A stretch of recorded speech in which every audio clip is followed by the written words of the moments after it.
My reaction to RWBY World of Remnant episode 12. This is my last World of Remnant episode before I start volume 4. It's now been just over a week since I saw the end of volume 3, and after this I can finally start volume 4. So, in the previous World of Remnant episode, they talked about the kingdom of Atlas that's in the northern part of Remnant, a place covered in snow and climate that was too harsh for the creatures of Grimm to reach, and that in turn made it too harsh for people to prosper. So they dug deep and found a lot of dust, and they had to quickly make a lot of scientific advancements to keep themselves alive. And then they also reformed the Huntsman Academy after the Great War. So after building all of these technological advancements, military and more scientific stuff eventually were introduced into Atlas, and that's how it became the kingdom it is today. So it started off as a poor country that couldn't prosper very well, the kingdom of Mantle.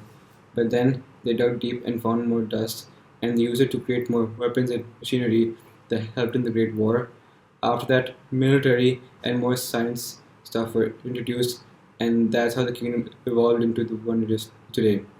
It was actually the youngest of the four kingdoms because before it just used to be Mantle, that's now in the shadow of Atlas. They even moved the capital to Atlas, so that's how fast it prospered. It was the most recent one, and it's now progressed faster than any other kingdom to become the leader of science and technology. Now it's finally time to check out the fourth kingdom before I start watching Volume 4 of RWBY.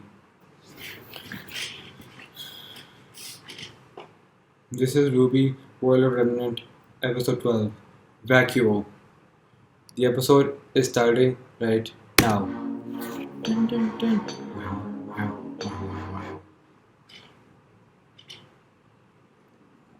RWBY World of Remnant.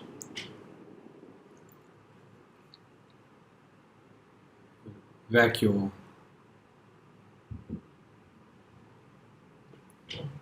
Now, if there's one kingdom that's had it harder than the people of Mantle, it's Vacuo, Oh, the last of the four great kingdoms. Oh, harder than Mantle.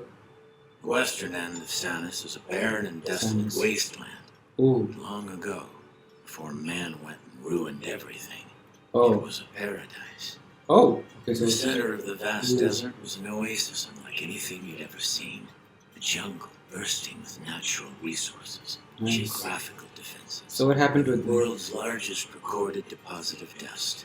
Oh. Nomads that survived the journey across the scorching sands settled down in this little hidden gem, and over time the kingdom of Vacuo thrived. Oh. Unfortunately, comfort breeds weakness. While the rest of Okay. Remnant had to learn and adapt in order to survive, Vacuo's ancient society kicked back and lived a life of complacency. Oh. But when other, more developed kingdoms set their eyes on everything Vacuo had, Oh, what? its citizens couldn't do anything to Oh, stop come them from on. taking it. Atlas and the others. Years of human conflict, unrestricted mining, and ecological disasters have changed Vacuo. Oh. Paradise that was once there was practically indistinguishable Schnee. from the surrounding Schnee. deserts. Citizens live in makeshift homes, uprooted Come on. and traveling frequently in response to the fleeting resources and occasional attacks from the creatures of Grimm. Oh gosh. After the Great War, a formal government was finally established. But by that point, the folks living in Vacuo didn't much care to uphold its laws, making Ooh. Shade Academy the only real source of order in the kingdom. Oh, Shade Order isn't Academy. everything. Vacuo may not be as prim and proper as the other three kingdoms. It's still standing. What the? And the people there have a mutual respect for one another. Okay, that's nice at least. See, there's really only one unspoken What's with the horns? in Vacuo. Oh, horns. If you can survive here, then you're welcome here. Oh. So there you have it. Vale, Mistral, Atlas, and And Vacuo. You know, Oz would always say that the four kingdoms were a representation of what mankind is capable of when working together. Ever the optimist. Ospen. Sure could use him now. Oh yeah. What happened to Ospen? For more RWBY-related content, check out RWBY.com. There's also some other great animated content on the channel, so go ahead and click that video to watch more. And please subscribe for more RT animation. Don't forget to smash that bell. Smash that bell. Okay, so Vacuo actually was a nice place. Well, so we saw in Mistral that some parts were good, while others not so much. But it turns out in Vacuo, there actually was a place of paradise. It actually was a paradise. It was in a nice spot. And there was a big collection of dust that could be mined and they could be used to sustain them, and there was no need for conflict. They had a protective environment to keep them safe, and because there's also no conflict and people were happy all the time, there were no negative emotions, and there was nothing to attract the creators of RWBY either. That further allowed them to enjoy the peaceful times and stay complacent. But then Atlas and the other kingdoms started to invade Vacuo, and because they were so complacent and weak, they couldn't fight them off properly. And eventually they were overrun and stuff was brought into there. Maybe that's what started the Great War, when they targeted Vacuo. Also, one second, Crow mentioned a few things. Uh, so, after they took over Vacuo, they started mining the area. Not surprising considering all the dust depositories.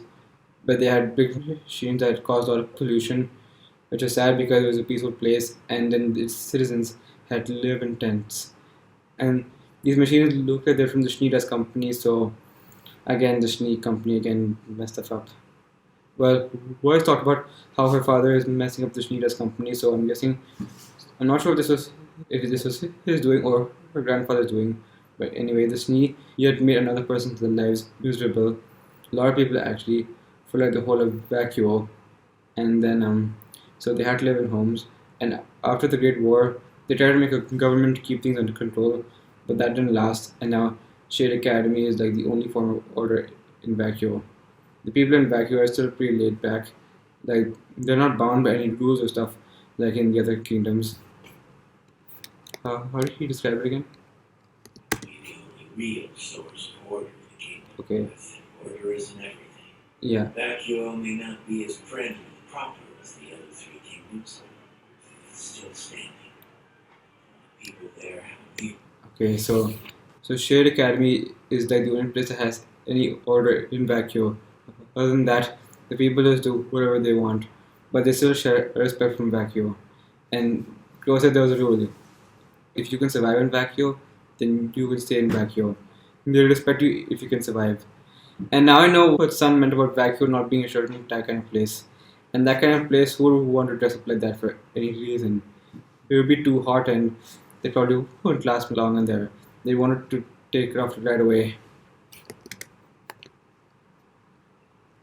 An unspoken rule. If you can survive here, then you're welcome here. So as long as you know how to take care of yourself in Vacuo, you'll be allowed to stay for as long as you want, and you'll be allowed to do whatever you want. So Vacuo was a peaceful kingdom until Atlas and the other kingdoms messed it up, and then the Schnee company took away the paradise that it had, and then they were forced into tents in order to survive. After the Great War, Shade Academy showed up, and people now are still not proper and prim like the others, but they're still trying to keep it together. But the kingdom is still standing thanks to the people having respect for one another.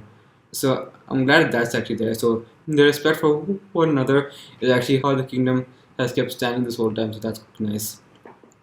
Okay, so that's it for the four kingdoms.